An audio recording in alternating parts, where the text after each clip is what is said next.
Me senté en la cama. La puerta del baño estaba abierta. Vi algo asomándose, algo dentro del espejo se asomaba con sus manos pegadas al vidrio. Me levanté corriendo y lo único que pude hacer fue cerrar la puerta. Muy buenas noches a la mejor comunidad de Internet. Hola a toda la gente que forma parte de la comunidad Rincones del Horror. Espero que estén del mejor humor posible para escuchar las siguientes 7 historias breves de lo paranormal. Y si no, y si hay algún pendiente, alguna preocupación por ahí, ahorita hacemos que se les olvide. Pero no va a ser gratis. Vamos a cambiar ese sentimiento por miedo, por el terror de que alguna de las siguientes historias se vuelva realidad, porque son experiencias muy cercanas. Encuentros con lo sobrenatural que no nos llevarán a un lugar lejano, a una casona antigua o a un castillo en un país de Europa. Las siguientes historias suceden en esos lugares que ustedes visitan y habitan todos los días. Así que cuidado, porque si no es en este episodio, estoy seguro que muy pronto habrá uno en el que ustedes serán los protagonistas de Rincones del Horror. Hola comunidad. Yo soy del municipio de Naucalpan, pero trabajo en la Ciudad de México, a donde tengo que transportarme todos los días. Por eso uso el transporte público, específicamente el microbús para la última parte de mi trayecto. Para quienes no sepan, un micro es una especie de autobús pequeño, un tamaño que se usa casi en todas las grandes ciudades, pero que en todas partes creo que se le llama diferente. Aquí, lo peligroso con estos en particular es que son manejados a gran velocidad para ganarse el pasaje entre ellos. Pero uno se va acostumbrando a los brincos, a los frenones y a las vueltas pronunciadas.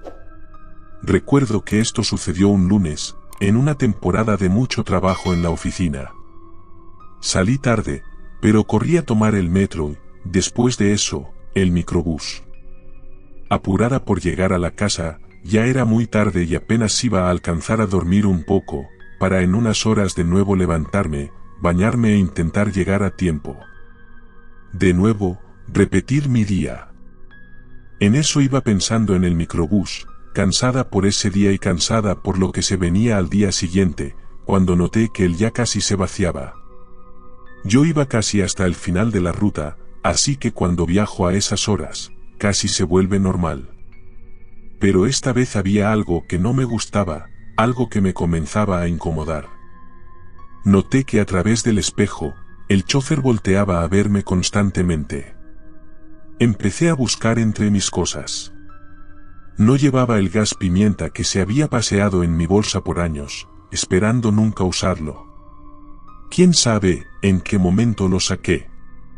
Se bajó entonces un señor que iba en un asiento detrás del chófer, y este no dejaba de verme por el espejo. Yo iba sentada como a la mitad del micro. Volteé rápidamente para ver a mi alrededor, y solo quedaba otra pasajera más, en la última fila, pegada a la ventana.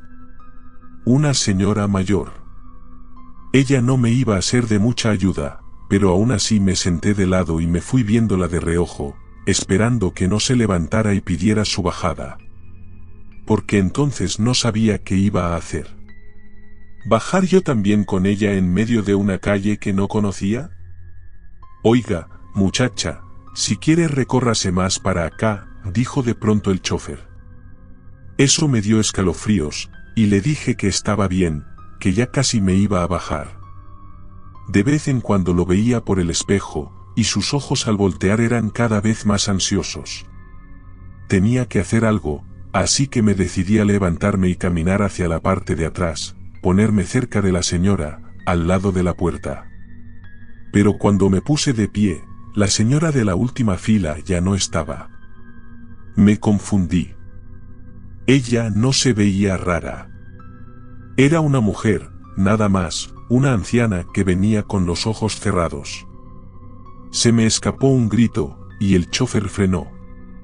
Me gritó que me bajara con él y se salió. Me dijo que no me quedara sola.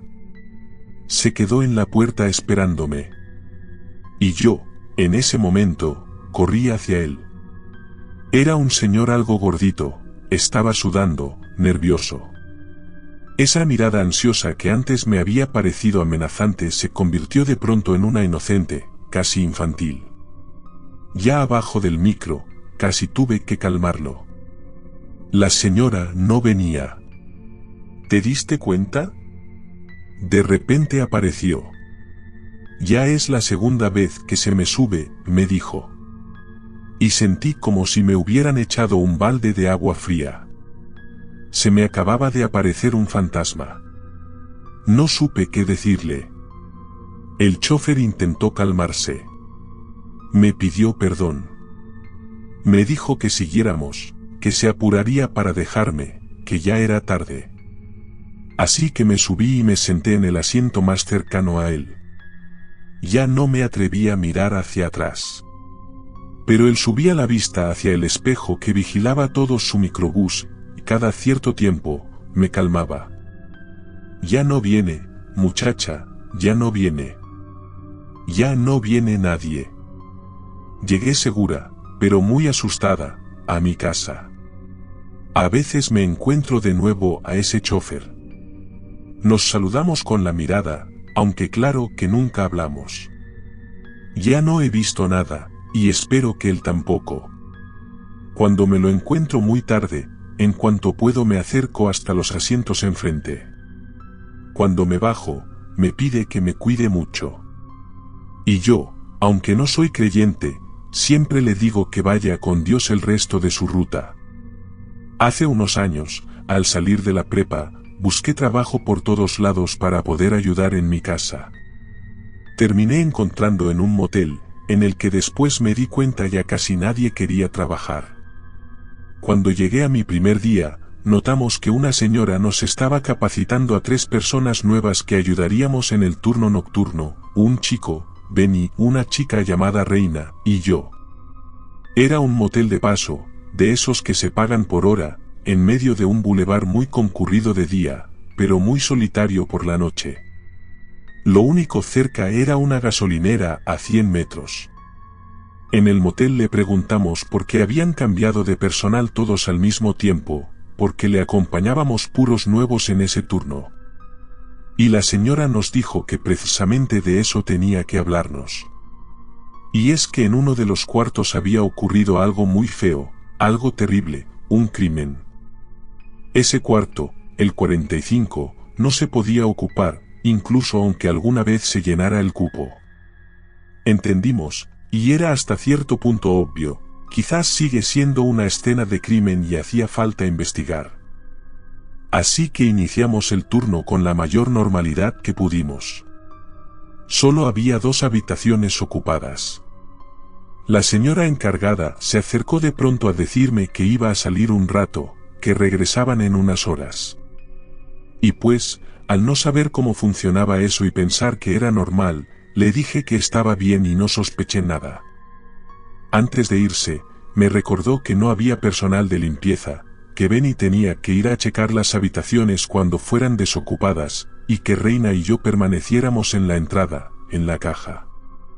Reina y yo nos pusimos a platicar.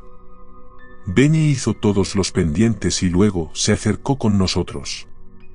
Todo estaba muy aburrido. Teníamos vista desde ahí solo a un pedazo de ese bulevar desierto, en medio de la nada, donde ya no pasaba absolutamente nadie. Sonó el teléfono de una de las habitaciones ocupadas. Nos pidieron un par de cervezas. La voz se escuchaba muy joven, era un muchacho casi nervioso. Benny se las llevó. Seguimos así casi una hora más, aburridos, platicándonos que nos había llevado a ese lugar, a terminar trabajando en un motel.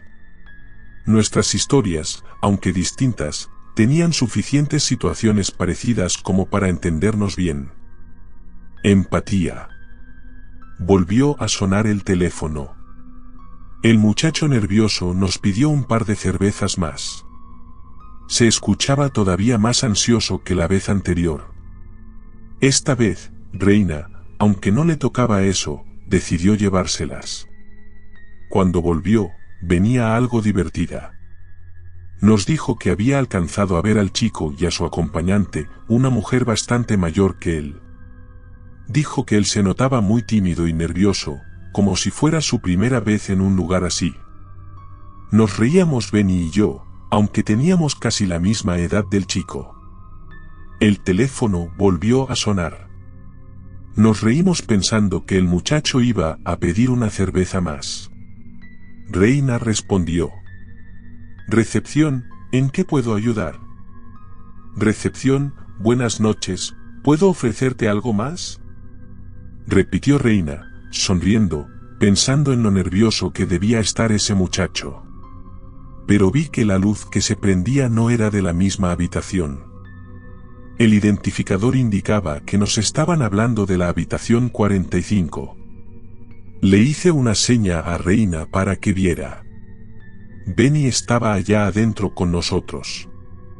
Estábamos tan callados que todos alcanzamos a escuchar la respiración en la línea. Colgaron. El trabajo de Ben era ir a revisar, pero no lo dejamos ir solo. Además, todos teníamos tanto miedo que decidimos no separarnos. Nos dirigimos por la parte de adentro, por un pasillo con puertas a todos los cuartos. Abrimos la que daba hacia la habitación 45. La puerta de la habitación estaba cerrada. Todo olía a polvo, hacía mucho que no había nadie ahí. Todo estaba oscuro. Pero fue muy extraño. Teníamos una sensación muy clara de que había alguien adentro. Regresamos a la oficina de entrada y Benny simplemente recogió sus cosas. Dijo que no había forma de que se fuera a quedar ahí. Y así, a 2 horas después de iniciar su turno, tomó sus cosas y se fue solo. Lo vimos alejarse caminando por ese bulevar desierto, que se veía tenebroso, sí, pero probablemente no tan tenebroso como quedarse ahí. Le pregunté a Reina qué quería hacer. Me dijo que no pensaba regresar la noche siguiente, pero que simplemente no podía abandonar el trabajo así, a la mitad del turno. Le mandamos un mensaje a la señora. Le dijimos lo que pasó, que estábamos asustados y que Benny se había ido sin preguntarnos nada. Nos dijo que si esperábamos un poco más a que ella volviera, uno de los dos se podía ir. Que el otro se quedara a ayudarle a terminar el turno. Que nos pagaría un par de días. Al final, los dos nos quedamos ahí. Ya no pasó nada más. La señora tampoco quiso explicarnos nada, pero algo en su forma de entender nos hizo saber que no era la primera ni la última vez que eso le pasaba. Cumplimos. No regresamos. No volví a saber nada de Reina o de Benny. El motel luego cerró, y tiempo después pasé por ahí y lo vi abierto de nuevo, remodelado, con otro nombre. ¿Ustedes, comunidad, piensan que esas manifestaciones se vayan con el tiempo o que todavía se sienta algo raro ahí? ¿Que suceda algo en la habitación 45? Escucho relatos a la noche desde febrero, pero desde que empecé no he podido parar. Creo que por eso agarré valor para compartir esta historia, que no es nada espectacular ni creo que sea lo más aterrador que hayan escuchado, pero voy a dejar que ustedes juzguen. A inicios de 2024, un tío de mi novia vino a visitarnos. Él vive en un pueblo cercano a la ciudad, a unas 3 horas, y tiene un par de cabañas que renta por temporadas en aplicación. En esa visita, antes de irse al aeropuerto porque iba a salir del país por un par de meses, les dejó las llaves de una de esas cabañas. Les dijo que podían ir cuando quisieran, que no tenía calefacción en ese momento y por eso no la estaba ofreciendo a los turistas en Airbnb. En ese tiempo yo estaba pasando por una etapa difícil. Tenía que entregar un proyecto muy importante en el trabajo, pero no podía concentrarme en mi casa. Vivía con 2 roomies con los que ya no me llevaba bien, y había discusiones todo el tiempo. Se lo conté a mi novia, y su papá, que escuchó la conversación, le recordó que ahí tenían las llaves de la cabaña. Que si me quería ir unos días a terminar mi proyecto, ahí podía hacerlo. No había señal ni buen internet, pero justo pensé que eso podía ayudarme, estar desconectado por completo, concentrarme en escribir. Por eso acepté. Puse la dirección en el navegador, manejé hasta allá. Y sí, la cabaña estaba lejos, muy lejos de la ciudad. Pero también, una vez llegando del pueblo, al llegar me di cuenta de que no había nada alrededor. Ninguna otra cabaña cerca, ningún negocio, ni siquiera el camino principal. La poca señal de la que me habían hablado era en realidad nada. Intermitencia. Por momentos el teléfono se conectaba y por momentos no. De pronto, me llegaban todos los mensajes pendientes de golpe.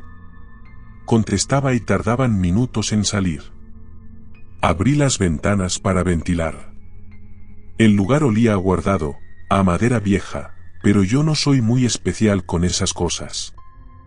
Nada más me instalé, prendí la computadora, intenté trabajar, y estaba tan cansado por el viaje y por los días de tensión, que en un momento, sin darme cuenta, simplemente me quedé dormido con la cabeza sobre el teclado. Hasta que sonó mi teléfono. Era un número desconocido. Dudé un segundo, pero contesté. Y escuché una voz muy extraña, que muy despacio me dijo: «No trates de cerrar las ventanas». Sentí frío que me recorría la espalda. Volteé. Las ventanas seguían abiertas. Me levanté y las cerré de inmediato, pero no entendía nada. ¿Quién me había llamado? No había nadie cerca. No había forma de que alguien me estuviera observando. Nadie sabía que yo estaba ahí. Solo mi novia y su papá. Y ellos no habrían hecho algo así. Cerré todo, tomé mis cosas, me subí al coche y regresé al pueblo. Me quedé en un hotel pequeñito, pero al menos ahí, los 2 días siguientes, pude terminar mi trabajo. Nunca le conté a mi novia que no fui capaz de pasar una sola noche en esa cabaña. Solo me he negado cada vez que me dice que podríamos ir un fin de semana, que tiene todavía la copia de las llaves, que la invitación sigue abierta. No sé cómo decirle que prefiero nunca volver a acercarme. Hola, comunidad. Ya he contado un par de historias aquí y una de ellas salió en el programa en 2020, en pandemia. Esto que les quiero contar pasó un poco después. Nos quedamos a dormir en casa de una prima de mi mamá por una emergencia familiar. No era muy lejos, pero ocurrieron imprevistos que nos hicieron estar con unos familiares ya hasta muy tarde, y decidieron que mejor nos quedáramos cerca de ahí, en la calle de atrás, en esa casa. A mí me tocó dormir en el cuarto de los niños, que esa noche no estaban. Me dijeron que me acomodara ahí y que, si necesitaba algo, mi mamá estaría en el cuarto de al lado. La habitación estaba bien, pero había algo que no me gustaba para nada. La ventana daba hacia la parte trasera de una iglesia cristiana. Era un patio muy pequeño, con algo de pasto seco y una reja. Bajé las cortinas gruesas, oscuras, que no dejaban pasar nada de luz. De esas blackout. No me gustan, me choca que amanezca y no poder ver la luz, pero prefería cerrarlas que ver hacia ese escenario, que por alguna razón me incomodaba. Algo tienen las iglesias, todas, de cualquier religión, que de noche me dan miedo. Ese contraste de día, llenas de gente, de celebración a Dios, me parecía que de noche, solitarias, se volvían lo contrario. En fin, ideas mías. Pero cerré la ventana, apagué la luz e intenté dormir. Cuando amaneció, me despertó el sonido de un niño jugando, como si estuviera corriendo de un lado a otro detrás de la ventana, en la iglesia. Riéndose, jugando solo, haciendo ruidos como de cochecito. Yo estaba acostada, pero tenía los ojos cerrados. Todavía no quería abrirlos, solo quería volver a dormirme. Pero el niño no dejaba de hacer ruido. Maldito chamaco, siempre con De pronto, escuché a una mujer acercarse. Lo empezó a regañar, primero bajito y luego más fuerte. Lo estaba regañando muy feo, gritándole. Y luego se escucharon golpes. Me dio mucho coraje. Me paré de la cama y fui a abrir la cortina. Quería que esa mujer viera que alguien la estaba escuchando, que supiera que no estaba sola, que se detuviera. Chamaco maldito, chamaco, chamaco. Pero en cuanto toqué la cortina, en cuanto la levantaba, todo se cayó. No se escuchaba nada. Cuando abrí la cortina, me di cuenta que era de noche todavía. Frente a mí estaba ese patio, detrás de la iglesia, completamente oscuro. No había absolutamente nadie ahí. Me fui directo al cuarto de mi mamá. No dije nada, solo le dije que si me podía quedar con ella. Y aunque mi mamá no me preguntó nada, al día siguiente me dijo que no le gustaba dormir en esa casa, que siempre le dio vibras raras. Solo entonces le conté. Me dijo mi mamá que en ciertos lugares, algunas noches, se pueden escuchar las voces de los muertos. Gracias por continuar aquí, comunidad. Y no se olviden de comentarnos en este espacio y en redes sociales si les gustan también los relatos cortos.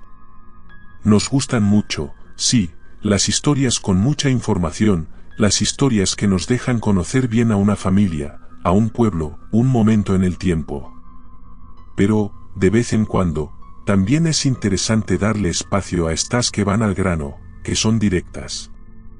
Así que, también, si tienes una, sí, no dudes en compartirla. Recuerden que todas sus historias son bienvenidas. Por ahora, el intermedio se ha acabado. Es momento de continuar, porque aún quedan 2 historias más esta noche. Hola comunidad. Esta es la primera vez que comparto algo con ustedes. Tengo 20 años, pero esto que voy a contar ocurrió cuando tenía 10. Nunca se me ha olvidado, ni poquito. Es de esas cosas que se quedan clavadas, incluso si nadie más te habla de ello después. En esa época vivía con mis papás y con mi hermana menor, Ingrid. Pero mi papá tenía otro hijo, de una relación anterior, Jorge, que era mucho mayor que nosotras. Me llevaba 15 años. Cuando cumplió 18, se fue de la casa, y desde entonces lo veíamos muy poco. Él vivía de ciudad en ciudad, siempre encontraba algún trabajo más o menos bueno. Tenía ese talento para caer siempre parado. Se quedaba un tiempo ahí, y luego desaparecía de nuevo. Para cuando ocurrió esto, llevábamos casi 2 años sin saber de él. Y un día, de la nada, lo vimos entrar por la puerta, en la noche. Traía una bolsa de regalos para mi hermana y para mí. Mi mamá casi se desmaya al verlo. Aunque no era su hijo, siempre lo quiso como tal. Nos dejó con él en la sala y le dijo que se esperara ahí, que iría a buscar a mi papá, que había salido a ayudarle a un vecino con su carro. No se había llevado el teléfono, pero estaba cerca. Así que nosotros nos quedamos platicando con él en la sala, emocionadas de verlo otra vez. Le preguntamos si se iba a quedar con nosotras, y dijo que sí, que al menos unos días. Pero que sí. Jorge.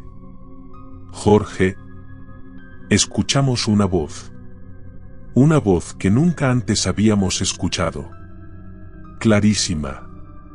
Venía del segundo piso. La voz salía de la recámara vacía de mis papás. Nos quedamos calladas. Ingrid y yo nos miramos. No había nadie en casa, nadie más. Mi hermano también se quedó en silencio, pero su expresión cambió. Como si hubiera reconocido la voz. Se levantó y nos pidió que saliéramos al patio. Los seguimos, muy nerviosas. Y allí afuera, se encontró con mi papá, que ya venía de regreso por él. Jorge no le dijo nada de lo que pasó. Y mi papá estaba tan feliz que le dijo que cenáramos juntos todos.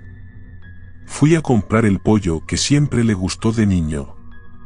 Después de cenar, Jorge dijo que se iba a quedar a dormir en la sala, que nos vería por la mañana, pero no se quedó. En algún momento de la madrugada se fue. No dejó nota, no dijo nada, solo se fue. Él no tiene redes sociales. Desde ese día lo he visto solo 2 veces más, y como ya tampoco vivo con mis papás, pues cada vez es más difícil coincidir. Pero algún día lo voy a hacer, algún día le voy a preguntar por esa voz. Por eso que escuchamos. Por eso que lo llamó por su nombre. Porque Ingrid y yo la oímos, las dos la oímos.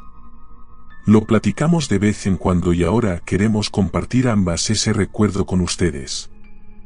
Sabemos que fue real. Recuerdo que cuando era niña acompañé a mi mamá y a mi tía a visitar a una señora que, según nos dijeron, iba a darle unos remedios a mi mamá. Tenía un dolor muy fuerte en el estómago que no se le quitaba con nada, y alguien la recomendó ir con ella. La casa estaba lejos, desde que entramos al terreno, supe que era diferente a cualquiera que hubiera visitado antes. Era grande, grandísima, como una mansión de telenovela, pero vieja, muy vieja. De esas que parecen hablar de una riqueza que ya se fue. El patio era enorme. Recuerdo que el carro avanzó como 30 metros desde la reja hasta la entrada. Todo ese camino estaba rodeado de plantas secas, como si en algún momento el jardín hubiera sido muy bonito, pero ya no. Y fue ahí, justo ahí, cuando íbamos llegando, que la vi. A una niña. Corría en paralelo al coche, entre las plantas, y me saludaba. Yo le devolví el saludo, sorprendida, y luego se escondió entre los arbustos. Entramos a la casa. La señora nos esperaba en el comedor. Era de esos comedores de madera muy oscuros, pesados, con sillas altas. Ella estaba sentada en la cabecera. Parecía muy mayor. No se levantó para saludarnos, solo nos hizo una seña con la mano. Pero lo que más me llamó la atención fue el niño que estaba detrás de ella.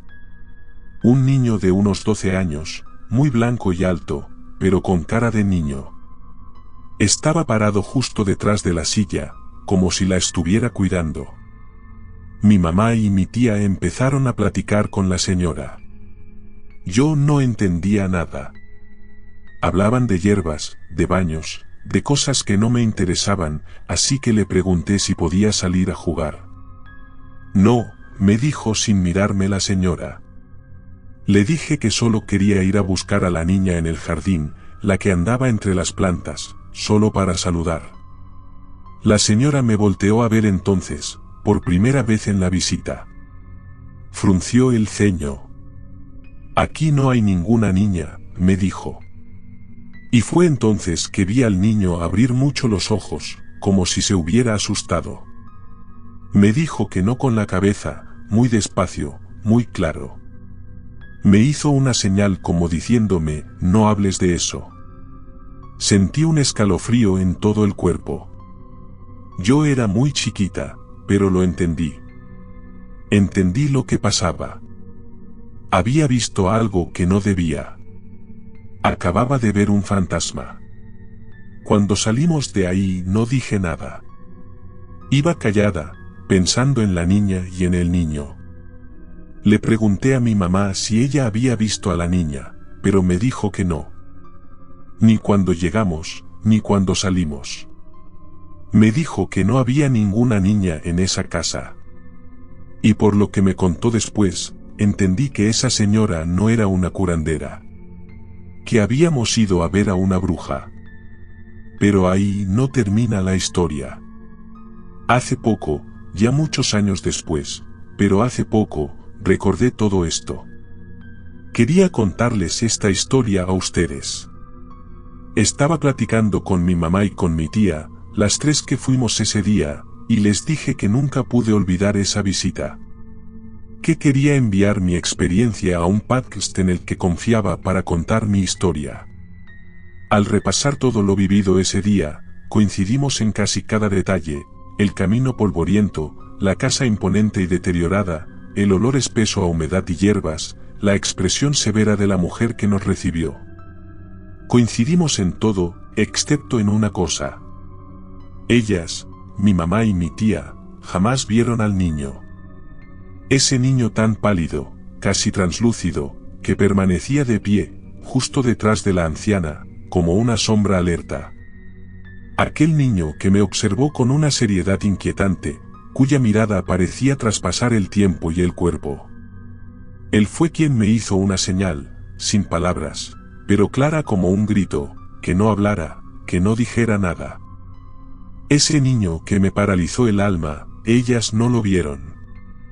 Para ellas, nunca estuvo ahí.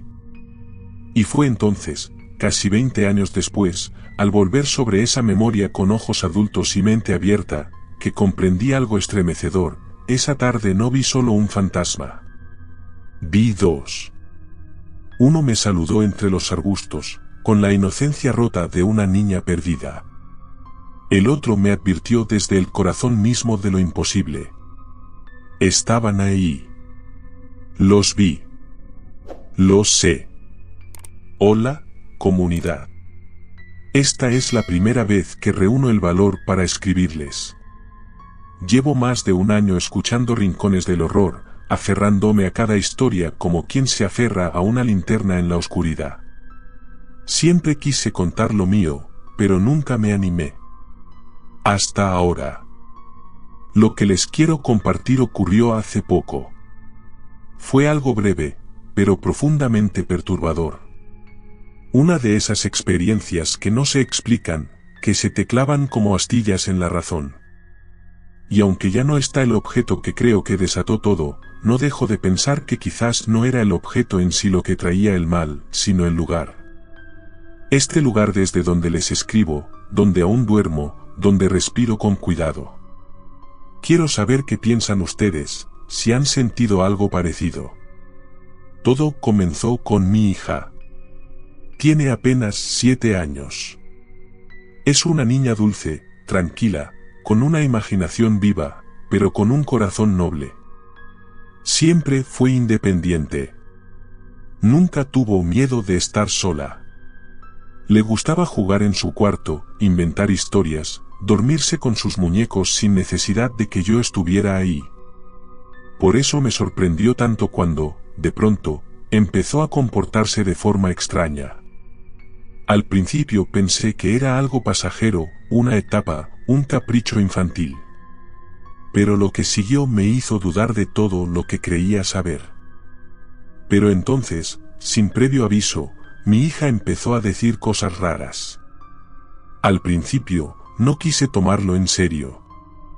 Pensé que eran solo juegos de su imaginación, inventos pasajeros como los que tienen todos los niños. Me decía que no quería ir sola al baño, que no le gustaba estar ahí, que prefería lavarse los dientes en mi cuarto. Yo creí que era flojera, un intento por evitar su rutina nocturna. Pensé que, como muchas veces antes, solo estaba buscando una excusa para no lavarse los dientes. Pero esto no pasó una vez o dos. Era cada noche. Cada noche llegaba con su cepillo, su vasito, su pasta, todo en sus manitas pequeñas, y se metía sin decir palabra a mi baño. Entonces empecé a preocuparme. Algo no estaba bien. Le pregunté, con suavidad, qué era lo que pasaba. Y su respuesta me heló. Me dijo que su reflejo le decía cosas feas en el espejo. Que le hablaba. Me quedé en silencio por un momento, tratando de asimilar lo que acababa de escuchar. Le dije, con todo el amor que pude, que eso no era posible. Que los reflejos no hablan, que seguramente había sido un sueño o su imaginación jugándole una broma. Pero ella no reaccionó como otras veces. Me miró con una expresión extraña, como si lo que yo decía no tuviera sentido, como si la que no entendía fuera yo. Con el paso de los días, su comportamiento cambió aún más. Empezó a dormir mal. Se despertaba en mitad de la madrugada y caminaba en silencio hasta mi cuarto, buscando consuelo. Al principio pensaba que era una mala racha, pero después ya no volvió a intentar dormir en su cuarto. Desde el inicio de la noche se llevaba su cobijita, sus muñecos, y se acomodaba a mi lado, en mi cama, con una ansiedad callada que me partía el alma. Yo solo quería tranquilizarla, ayudarla, hacerle ver que no había nada que temer. Así que una noche le propuse que me quedaría a dormir con ella en su cuarto, para que viera que todo estaba bien, que no había ningún monstruo, ningún reflejo extraño. Que solo era su cuarto, su cama, su espacio seguro. Ella aceptó sin decir mucho, como si ya supiera lo que iba a pasar. Y así lo hice. Esa noche me acosté junto a ella, en su camita. La abracé mientras se dormía, y no tardó mucho en hacerlo. Se durmió profundamente, como si mi presencia fuera suficiente para calmar sus miedos. Yo también empecé a quedarme dormida, hasta que algo me despertó. Pero algo me despertó. Fue un sonido sutil, casi imperceptible, como un golpecito seco contra el vidrio. 2 toques. Suaves. Precisos. Como si alguien, con la yema de los dedos, hubiera querido llamar mi atención sin hacer ruido. Abrí los ojos, desorientada, con el corazón latiéndome despacio pero con fuerza. Por un momento pensé que mi hija se había levantado, que quizá necesitaba agua o había tenido una pesadilla. Pero cuando giré la cabeza, la sentí ahí, a mi lado, profundamente dormida, respirando con esa paz que solo tienen los niños. Entonces me senté lentamente. La puerta del baño estaba abierta. Y desde ahí la vi. Una figura, detenida justo frente al espejo. Una niña. Pero no cualquier niña. Era idéntica a mi hija. Misma estatura. Misma silueta. Mismo cabello. Estaba ahí, en la oscuridad del baño, como recortada contra la nada, con las manos pegadas al vidrio, los dedos abiertos como si intentara atravesarlo, observándome. Sin moverse. Sin emitir un solo sonido. Solo mirando. Me levanté de inmediato, sin pensar. Caminé hasta la puerta del baño, sentí que el cuerpo se me helaba, pero aún así extendí la mano y la cerré. No quise mirar más. No quise comprobar nada. No tuve el valor. La mañana siguiente, apenas amaneció y sin decirle nada a mi hija, arranqué el espejo del baño. Era uno de esos espejos grandes, pesados, que vienen pegados a la pared. Lo arranqué como pude, con una mezcla de rabia y miedo, luchando contra los tornillos y el pegamento. Lo saqué de la casa, como si me quemara las manos, y lo dejé en la calle, justo frente a la banqueta. Ese día, casualmente, pasaba el camión de la basura. Pero el espejo nunca fue recogido por ellos. Alguien se lo llevó antes. No sé quién. No sé cómo. Solo sé que cuando regresé a mirar, ya no estaba. Se había ido. Y ahora, no sé qué pensar. No sé si esa cosa, lo que sea que haya sido, estaba dentro del espejo, y se fue con él, o si el espejo era solo un canal. Un medio. Y lo que se manifestaba desde allí sigue aquí, en esta casa. Oculto. Esperando. Aunque ya no tenga un reflejo donde mostrarse.